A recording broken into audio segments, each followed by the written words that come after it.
Okay. Okay. Good morning. Good morning. I am Bridget. I'm Wendy. How are you this morning? I'm good. It's a nice, chilly morning. I kind of, almost fall. Yeah, I know. I love fall, but it also is winter's coming, but I do appreciate a little bit of break from the heat. Yeah. Oh, let me apologize for my voice. I am sick, and the reason I didn't say, hey, let's skip it is because this might linger. It feels like it's got its claws into me, and it came on really suddenly. I was just so tired, and my body ached. Mm-hmm. I had the chills, cold sweats, and I couldn't hardly stay awake at work. It was weird. Yeah. And then I went to bed at 7:30, even though I was super tired at 6. Yeah, it's bad. I'm sorry you're not feeling good, but you have 7 Brew to save you. I don't feel bad, but I'm just super congested. I'm coughing up a lot of gruesome, the Mucinex commercial.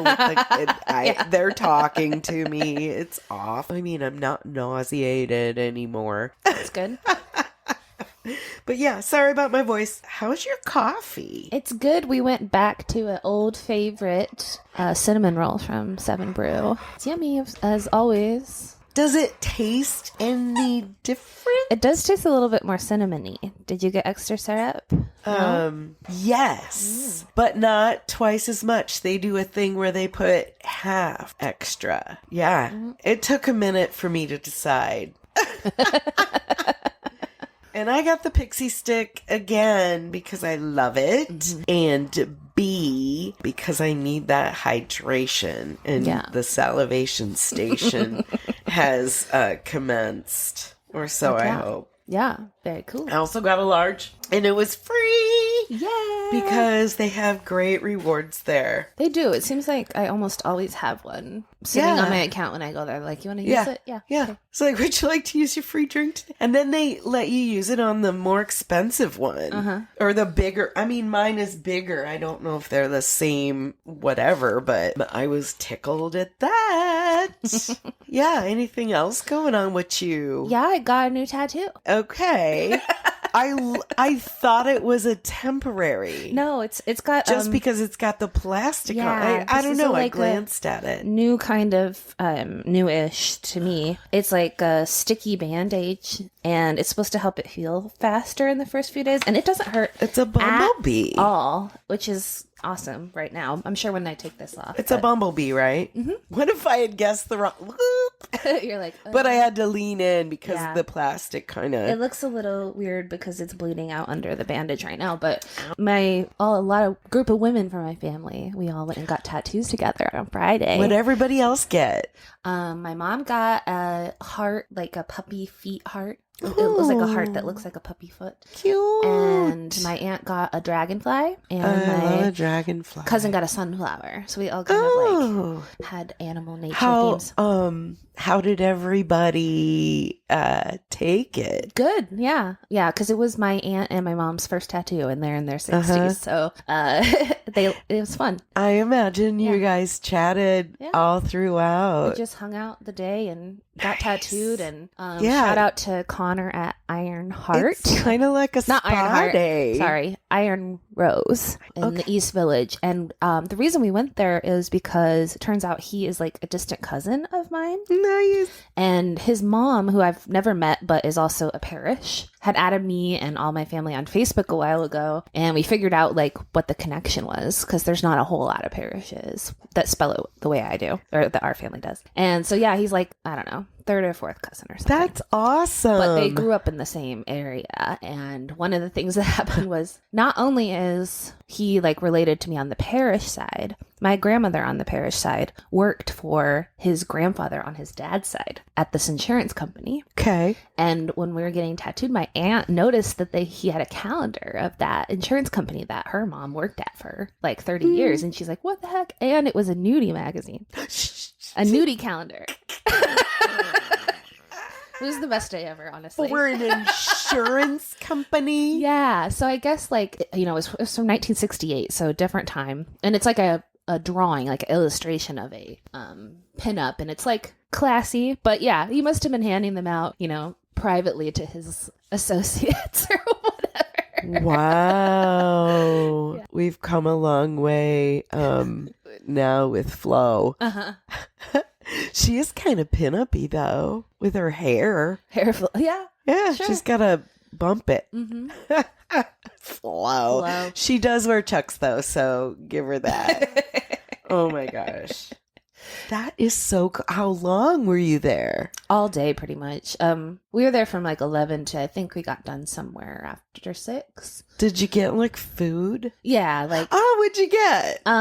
we went across to this place called Nosh. Oh, they just stopped? No, it's like only one person's getting tattooed at a time. Oh, it was all okay. So- I was just like 4 beds, 4 tattoos. No.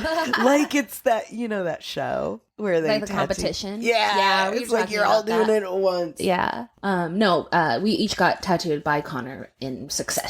So while one was getting tattooed, then the others of us, like, we went and got coffee and a snack, and then we went out to eat afterwards. I So- love the East Village. I know, it's so cute, and it was such a beautiful, like, weather day to be walking around. It was awesome. Oh my goodness. Yeah.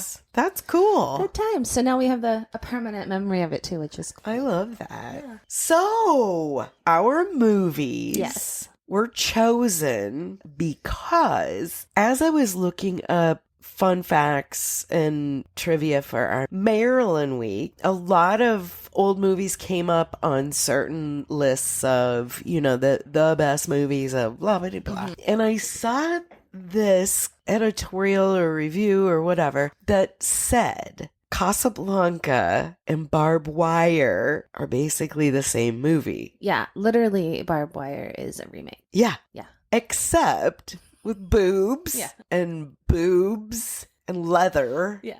and explosions and every kind of killing James Bondish. I loved it. So it's starring Pamela Anderson. And I didn't realize that it's Barbed Wire. Like, that's her name. Oh, yeah. All this time I thought the movie is called Barbed Wire. Like, Yeah. in my mind, that's what I was looking for. I couldn't find it. Yeah, you couldn't find it. And then I That's realized it- exactly what I thought. Yeah. Yeah. Kind of surprised it wouldn't have come up, but yeah. Mhm. Yeah, TV's dumb. Sure. But I thought that was an added twist. Yeah. It was funny that her name was Barbed Wire. Change your name and you can start a whole new life and be a different person. That's something to think about. Do you want to go over Casablanca a little bit first? Okay. Did you like it? Yes. Okay, good. Okay. I was surprised how much I liked it because a lot of times when I watch older movies, I just get bored because the pace is slower. Yeah. But I felt like this was pretty well paced, especially for being as old as it was. And it was exciting in a lot of ways. I enjoyed noticing the little parts that I've seen redone other places. Like Iconic things. I think this is the start of a beautiful friendship. That phrase comes from that movie, and I was like, I never realized that before till I heard it in the movie. And I'm like, I bet that's where it's it comes so from. timeless. I mean, it's become part of the vernacular. And like, here's looking at you, kid. I knew that was. Here's looking at you, kid. I immediately thought a kid is a lamb or a child. Yeah. Weird that our nicknames for like our significant others are like baby, Yeah. kid. Yeah. Like, why do we call them a child? Woo! Coffee break. Let's talk about our beans. Hey Bean Flickers, have you followed us yet? We are on Instagram and Facebook at Flickin' Beans Pod. Make sure you like and subscribe and leave us a review. Okay. Of all the gin joints in all the world, it's yeah to walk into mine. Yeah. Yes. And we'll always have Paris. I wrote down a funny quote immediately as I heard it. The guy goes, "This gun's pointed right at your heart." And he goes, "That's my least vulnerable spot." Yeah. I don't know. Bogart, hot or not? Hot. I kind of thought so too. Yeah, I remember. Well, I feel like I had a strong reaction to him as soon as he comes on screen. I'm like, oh, like he has a presence about him that's very like intriguing and stands out from the other people in the movie, I think. Okay. Does he have an overbite? Is that what it is? And he doesn't move his mouth a whole lot. No, he's very kind of stoic. In his voice. He's also short. Is he short? Yeah, I looked it up because it seemed like sometimes he seemed really short, and then sometimes he was like way taller than the love interest. Ingrid Bergman. Yeah, Ingrid Bergman. So I looked it up, and I was like, it seems like his height keeps changing, and he's 5'8", and Ingrid Bergman, she's 5'9". Tall. Yeah. She seems like a tall woman so I next think to they were definitely like putting him on boxes at certain points. Tom Cruise. Exactly. I love that. Because, yeah, he was, I mean, whatever, that doesn't matter. But, like, just something I think about. I don't know how often I Google how tall is someone, but it's a lot. And I don't know why. I'm always just like, how tall is that person? I don't know. I have a thing about height for some reason. He seemed tall to me, but I also really liked his white tuxedo jacket. I did too. And with black pants. I always thought, like, hot. How does he keep that clean? I know. In Casablanca. Oh my. Let's go. Okay. Fucking Morocco. Yeah. Get a hookah. There was everything at Rick's Cafe. Mm-hmm.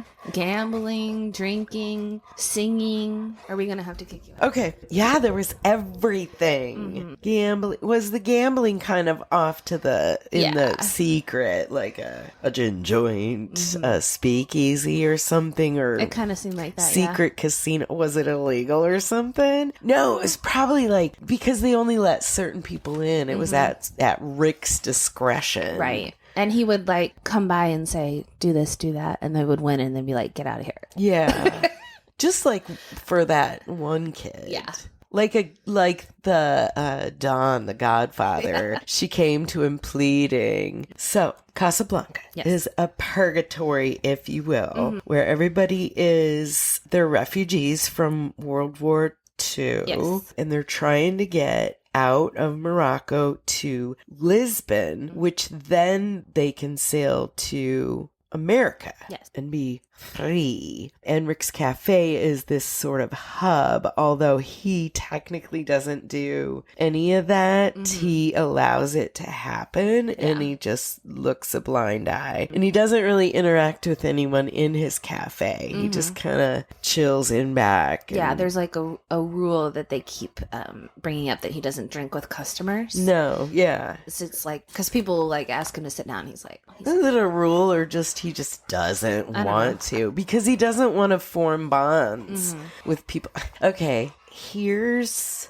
what when it begins and they focus in on, this is such a trope. They focus in on this troubled man who has woman problems, who, he's broken, but whatever. Were there any movies at that time that focused on a woman and her issues? I don't think so. Not that I'm aware of. Because even those Marilyn movies, she was just plopped in. Ingrid Bergman. Oh, okay. How awesome was Sam, the piano player? He was the best. He was the best. I felt like he was kind of like Rick's conscience. Okay. Because he was always there. I mean, I'm not saying that he was a figment of his imagination, but he was there and he was like, hey, no, don't go there.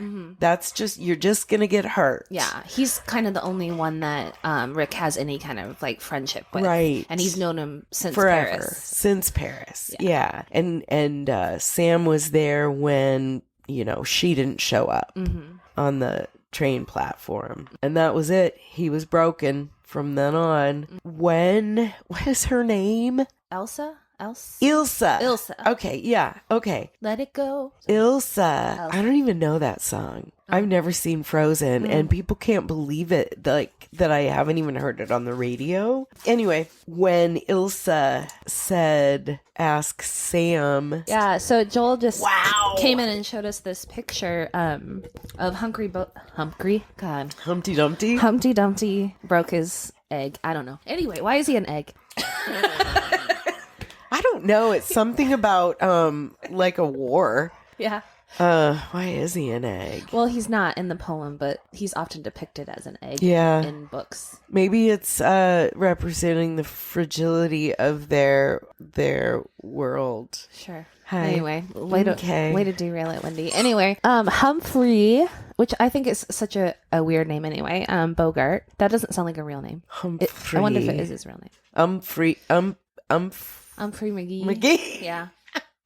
I wanted to say Humpty. Humpty Dumpty had lifts on his shoes. Oh, okay. So we were just talking about how he's shorter than her, but he looked taller than a lot, and he has like platform shoes. And it's gonna be posted. Yes, it's amazing. So look on our socials. Okay, so back to Ilsa saying, please ask Sam to come over and talk to me. And he puts his piano bench on top of his piano and he wheels it over by her table.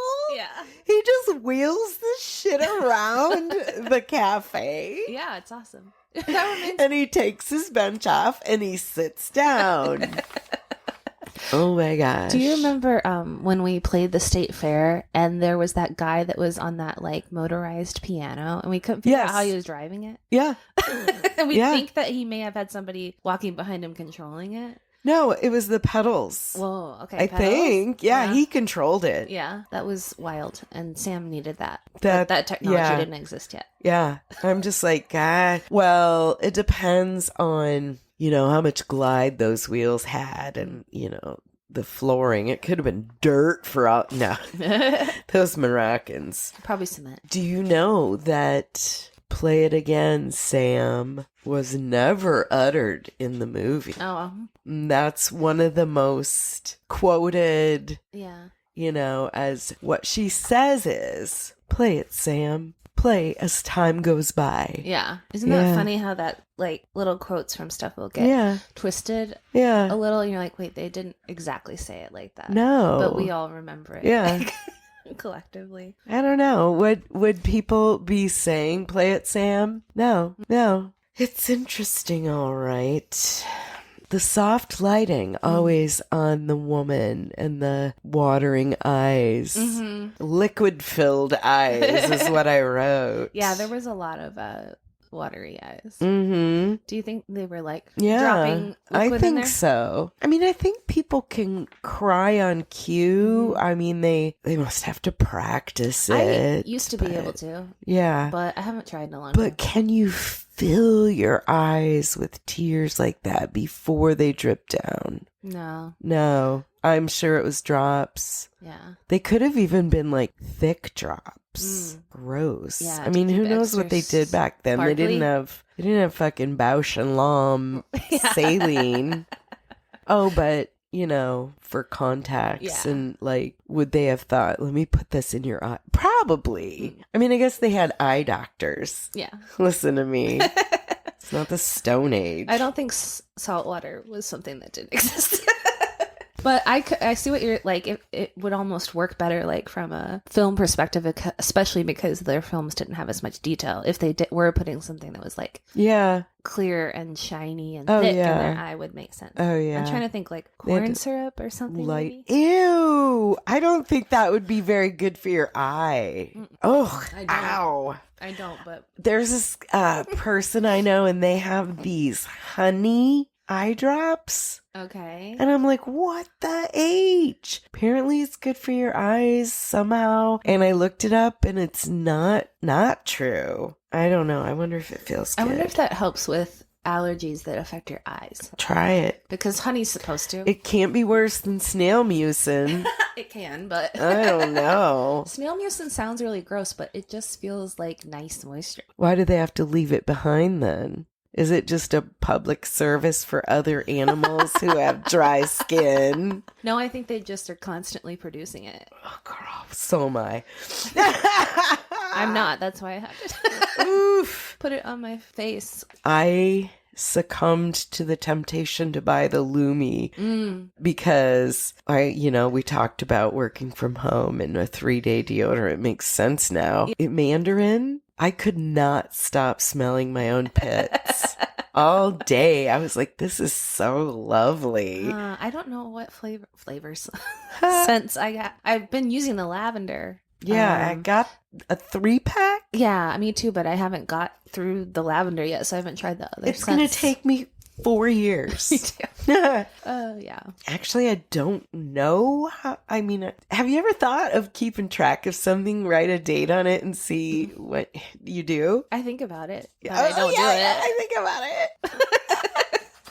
Because sometimes I'm like, well, there's certain things like deodorant, like that Joel goes through so much faster than me. Sure. Probably because he like regularly puts it on before he goes to work, and maybe I don't like consciously like put it on every morning. But I feel like I put it on every day. But like he goes through it so much faster than me. I think it depends on how big your armpits are, whether you have hair, what type of deodorant. Yeah, I think the kind that he uses is softer, maybe. Yeah, like I'm not used to using a stick deodorant. I like a roll-on, and I have been using Dry Idea for decades. So it was a big thing for me to switch, but I've never smelled my own pits before and liked it. Yeah.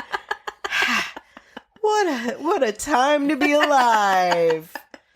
So the Casablanca was actually intended as a propaganda film to get people to join the Allied forces.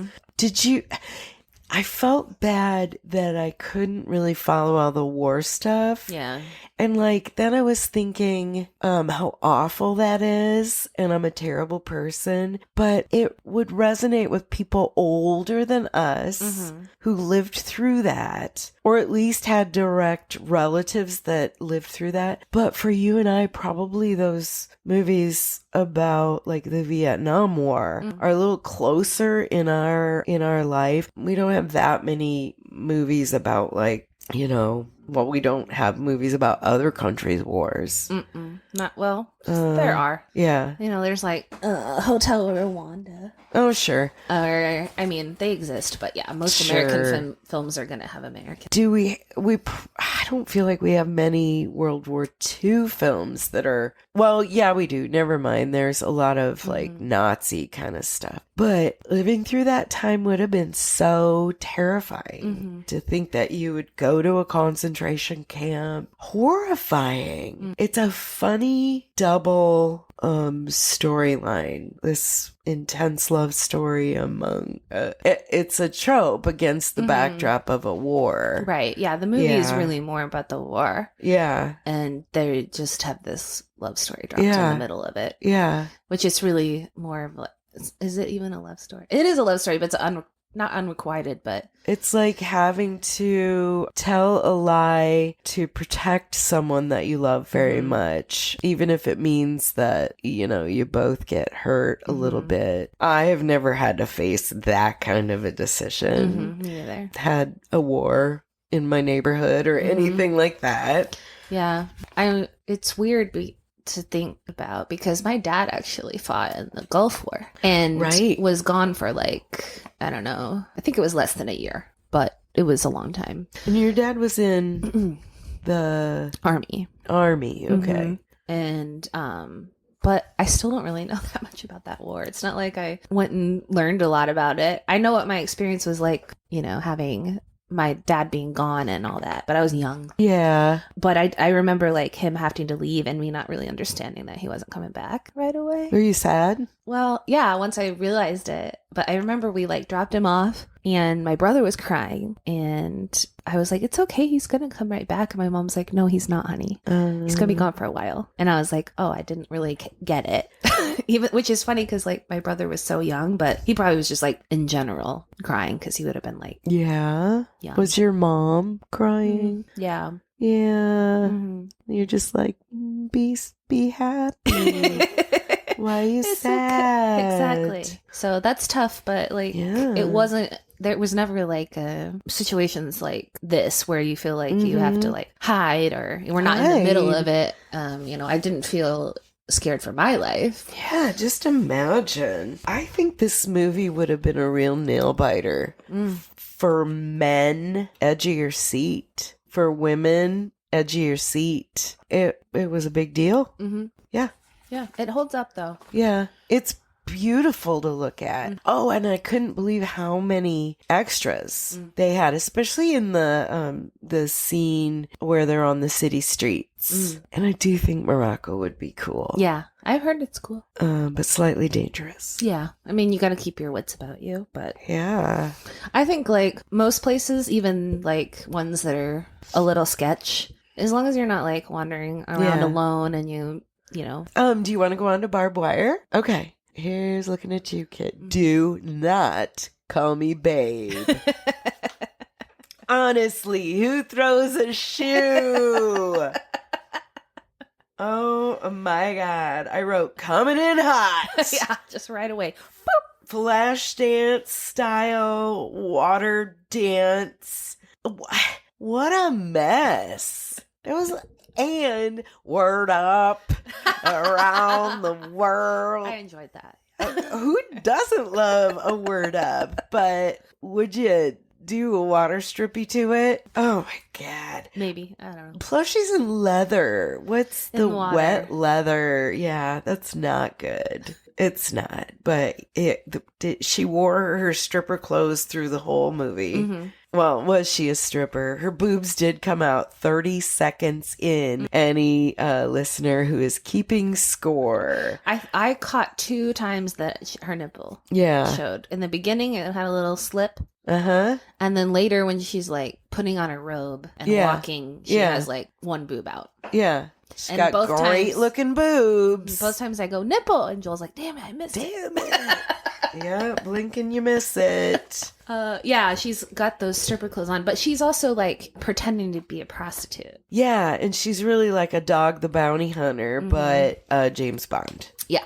It was so great. Also, in 2017, in this movie, it's way in the future. Obviously, you're past that by now. But prostitution's legal as long as you have a license. How come we don't have that future? Right? 2017. Well, there were a lot of things in this 2017 future that didn't seem very futuristic. No. Like the guy in the office had stacks and stacks of paper bills on his desk. Not money, but invoices. Yeah. Oh my God. So yeah, some things weren't very futuristic, but I was like, she is doing all the cool shit. The motorcycle. But I also wrote, is she gonna be fencing anytime soon? I was just like, everything. Good for her. I mean, I know it was a stunt double, but it was pretty exciting. She was badass. Yeah. Badass wigs. Oh man, some real bad wigs. I was like, you cannot pull off a wig like that unless you've got the lips and the boobs and the leather. But yeah, I can't even imagine if I were to put on that wig. It didn't look that out of place on her. No, it was just very obvious that it was a wig. Yeah, because when she got her hair wet, at least there was that continuity when she came off the stage that her hair was like wavy and blah, blah, but it was actually dried by the time the guy came back there to talk to her after her dance, which was literally right after her dance. Yeah. Oh, I wrote some real James Bond shit if James Bond were in Flashdance. That's a perfect description. I mean, we had a blow dart. We had throwing a shoe and hitting him right between the eyes. Yeah. And she managed to find another shoe before she was running from there. I think they were boots. I mean, good job. What else was there? Well, guns. She just killed everyone everywhere she went in order to get to the bounty. That killed me. She didn't care. Just give me the money. Give me the money. In Canadian dollars. Yes. What the fuck was that? Because she's Canadian. Is she? She is. I'm pretty sure. Pamela? Yeah. Or barbed wire? Pamela. Oh, is she? Yes. Huh. Maybe barbed wire is also Canadian, but maybe she was going to escape to Canada. Yeah, it has to be. Yeah. And it's funny that people have just packs of thousands of dollars in their pocket. Like, they were going to pay her one amount, and she said, no, this amount. It's more now. And he just reached into his pocket and he already had it clipped together and tosses it. And I was like, do you have like a $1,500 wad of bills clipped together and a $3,000? Do you just have different? I have $0. It's like having change for a 20, except in thousands. And rubber banded. Okay, so there was some stupid ass technology in this. Mm-hmm. First of all, it's an entire movie about helping a lady find a contact. Mm-hmm. That's really nice of you. Basically. Yeah, because in Casablanca, they're looking for these papers that will allow visas or transit papers. Transit papers. Yeah, and then in Barbed Wire, those transit papers are these contact lenses because everybody gets their retinas scanned. So if you want to sneak out, you have to change your retina. Right. Yeah. Exactly. So everybody wants these. Yes. Contact lenses because they have this great big machine with a handle on it. It looks like a pickleball paddle, except you put your face in the hole, kind of, and it scans your retinas, and they know who you are. Have you seen those red light face masks? Oh, I've had red light done during a facial. Yeah, that's kind of what it reminded me of. Because they sell at home ones now that are Yep, you're right. This is like a dome they put over my head, like a head cage. Okay, so not only do they do retinal scans in the future, 2017, but they do brain scans where they can see what you saw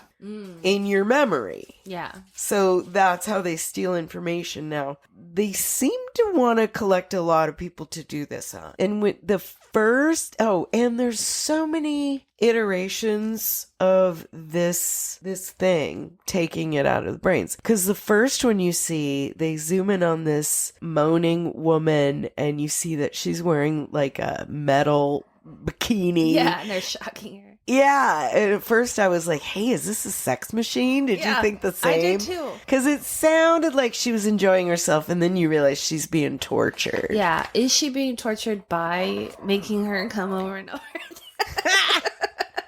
Yes. But they're extracting her memories. Yeah.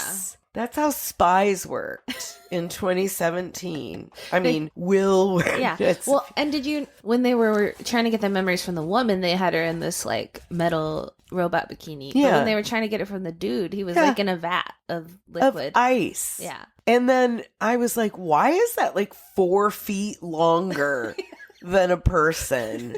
I didn't understand the I ice didn't at all. either. Why? That is weird. Is it competing drug companies and they're trying to come up with the best way to extract your memories? How long until all of them are out?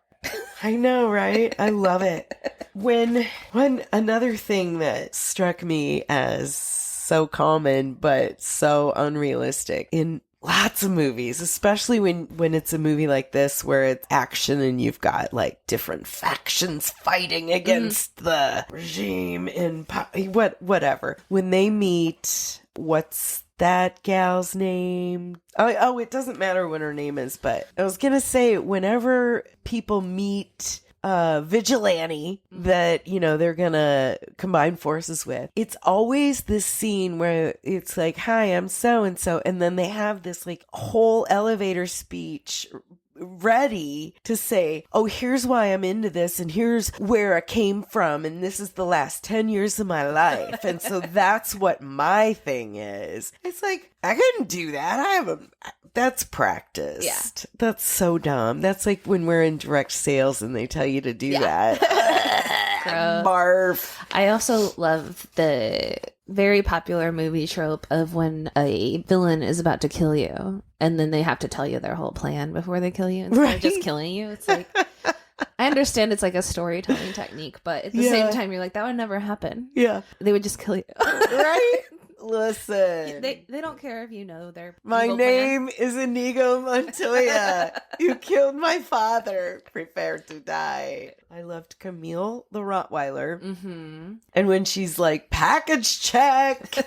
great thing to teach your dog. And Right. one funny quote that I wrote down, although there were a lot of them. Yeah. I'm going to rip out your ass and shove it down your throat. And the guy goes, well, that's not very sanitary. So there was a blind person in this movie. Her brother. And he had a stick. Yeah. I wrote that down. And then I was like, But- pussy. Other blind people don't need it. Also, this is also, I think, just a movie trope, because I've never seen this happen in real life. But when a blind person asks to touch your face, Yeah. so they like know what you look like. I've never been around a blind person that did that. I think that's gross. Do you think that's real? I think if you are falling in love or dating, Sure. I don't think a blind person would ask like to touch their boss's face. Yeah. I think you have to be close to that person. It's like, can I touch your boob?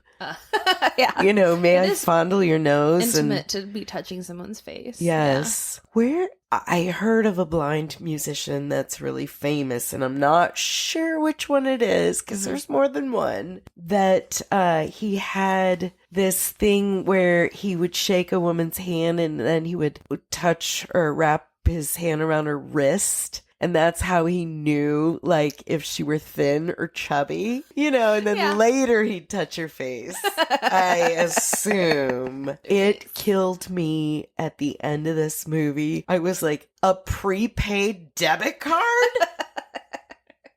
A prepaid debit card? What the fuck? Oh, hell no. It wasn't in Canadian. Is it Canadian? It was gold. Is the gold itself, the card, worth more than $750,000 Canadian? I don't know. I don't understand gold. I don't either. Or wind. But, God, who is that guy? Fat Albert. Yeah. It's like, he's the type of guy who's going to give somebody a gift card. He's lazy. It's gold though. Well, you This know, poor guy. he got blew up by a grenade. It was great. Right in his belly. Right where he used to gesture with his turkey leg. Oh my gosh. Yeah. I was like, you know, I'm not a Star Wars, but I am a Spaceballs. I was like, Pizza the Hut. You know, he leaned in. What are you going to do? I got not a whole lot else except a prepaid debit card. I think that's a definitive statement for the movie. It's ridiculous. Yes. Although it was really ridiculous, but overall, I enjoyed it too. Yeah, like it, yeah. you know, didn't take itself too seriously. So you know, Oh, I do have a story that it doesn't fit in with contact lenses, but it fits in with glasses. okay. So, this person I used to work with had one of these downstairs showers and set his glasses on the step. And his kid came down the steps and stepped on the glasses. And he was like, "Oh, Dad, I'm sorry. I stepped on your glasses and I broke one lens." Yeah, it's one lens. Yep. I lost my contact lens. On that note, Yeah. did we do it? I think we did. We You flicked some beans. Love you. Bye. Bye.